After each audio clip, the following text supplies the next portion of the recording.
రీసెంట్గా నాకు తెలిసిన ఒక అంకులు వాళ్ళ డాటర్ గురించి మాట్లాడుతూ, బుజ్జిది లాస్ట్ ఇయర్ చదువు అయిపోయిందమ్మా, తనకిప్పుడు 22 ఏళ్ళు, నీకు తెలిసిన మంచి సంబంధాలు ఉంటే చెప్పు అన్నారు.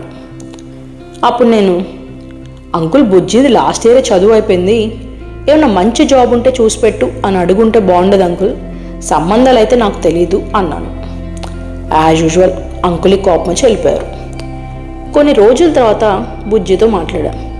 బుజ్జి, నీకు జాబ్ చేయడం ఇష్టం లేదా అని. ఇష్టమే అక్క అంది. మరి అప్పుడే పెళ్ళి ఎందుకు అన్నాను. అది నేను హైట్ ఎక్కువ అని, ఏజ్ పెరుగుతున్న కొద్దీ ఇంకా పెద్దగా కనిపిస్తాను అని నాన్న ఇయర్ ఇంకా పెళ్లి చేద్దాం అన్నారు. నేను ఎంత చెప్పినా వినట్లేదు.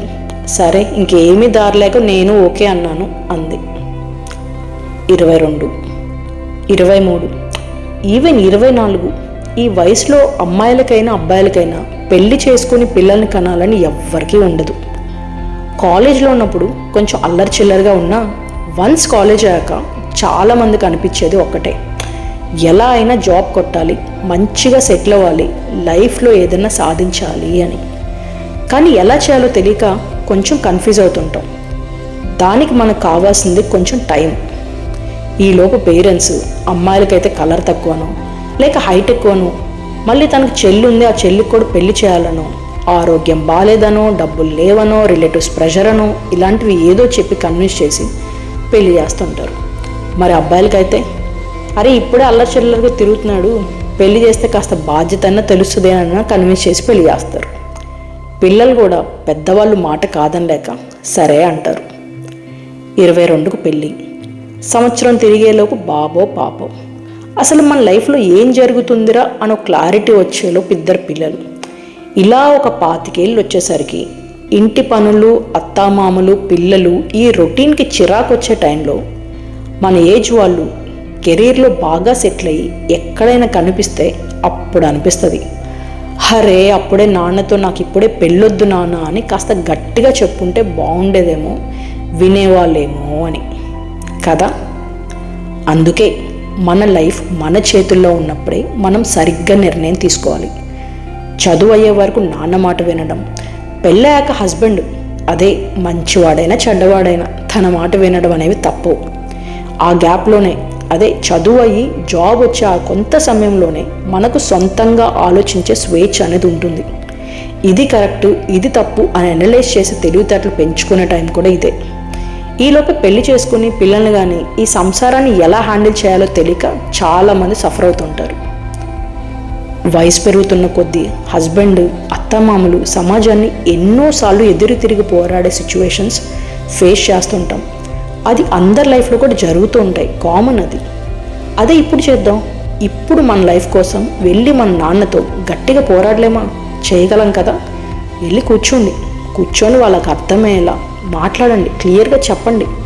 నాకు కాస్త టైం ఇవ్వండి నాన్న అని అడగండి. మీతో అనకపోయినా వాళ్ళకి భయం, బయటికి వెళ్తే ఏమన్నా తప్పు చేస్తావేమో అని. అది క్లియర్గా చెప్పండి, నేను ఏ తప్పు చేయను నాన్న. ఇంకొంతమంది పేరెంట్స్కి జాబ్ చేస్తే తెలివితేటలు పెరుగుతాయి, కాపురం పాడు చేసుకుంటారు అని భయం. ఏది ఏమైనా వాళ్ళకు అర్థమయ్యేలా చెప్పి కన్విన్స్ చేసి మీ లైఫ్ని కెరియర్ వైపు సాగే అవకాశం మీ చేతుల్లోనే ఉంది. వాళ్ళని కన్విన్స్ చేయండి, అవకాశం తెచ్చుకోండి, బాగా కష్టపడండి, సాధించండి, అంతే. వేరే ఆప్షన్నే పెట్టుకోవద్దు. ఇప్పుడు చేత కాదు అన్నవాళ్ళే రేపు మీరు బాగా సెటిల్ అయ్యాక మీకు ఇచ్చే రెస్పెక్టే వేరే లెవెల్లో ఉంటుంది, అంతే కదా. అందుకే వేరే ఆప్షనే పెట్టుకోవద్దు. కష్టపడండి, సాధించండి, గెలిచి చూపించండి, అంతే.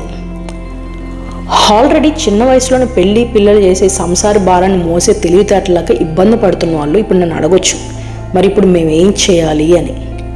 మీ లైఫ్లో ఏం జరుగుతుంది, ఏం చేస్తే బెటర్ అవుతుంది అని మీకంటే ఎవరికి తెలుసు చెప్పండి.